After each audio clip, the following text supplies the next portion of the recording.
My sister-in-law cornered me at a wedding reception and told me I owed her $32,000 because of something I said when our kids were 3. I'm Megan, 38, and my husband's brother is married to Tessa. Our daughters, Olive and Junie, are 9 now and basically inseparable. Sleepovers, dance class, the whole thing. The kids are great. The kids have never been the problem. Tessa is the problem. Or maybe I am. I genuinely don't know anymore. So we're at my husband's cousin's wedding last Saturday.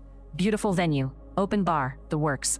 I'm 2 glasses of Prosecco in when Tessa pulls me onto the patio and says, quote, "We need to talk about the school thing." And I'm like, "What school thing?"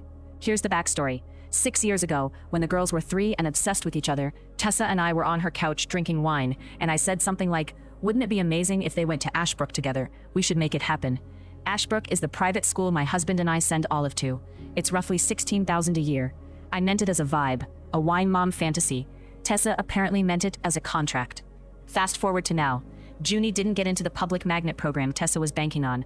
Tessa wants Junie at Ashbrook starting in August, and she expects us to pay half, for 2 years, until Junie qualifies for their financial aid. That's the $32,000.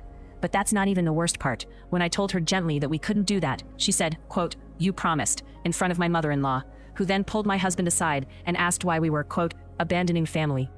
And here's the part I keep choking on. Tessa and my brother-in-law had a really rough year. He got laid off in February. They've been quietly burning through savings. I knew that. I didn't know how bad until Tessa, crying in a bathroom stall at the reception, told me they were 3 months from selling the house. I should have walked away then, but I didn't. I told her we'd loan them $10,000 for emergencies, but we were paying tuition for a kid who isn't ours, and the promise from 6 years ago wasn't a promise. It was a daydream. She said, quote, "Our daughters are going to grow up apart, and that's on you." Honestly, I keep going back and forth, because she's right that I said it, and I'm right that I never meant it like that. My husband thinks I was being generous offering the 10 grand.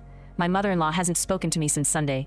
Tessa texted me last night that she's accepted a spot for Junie at the local elementary, and she hopes I'm happy.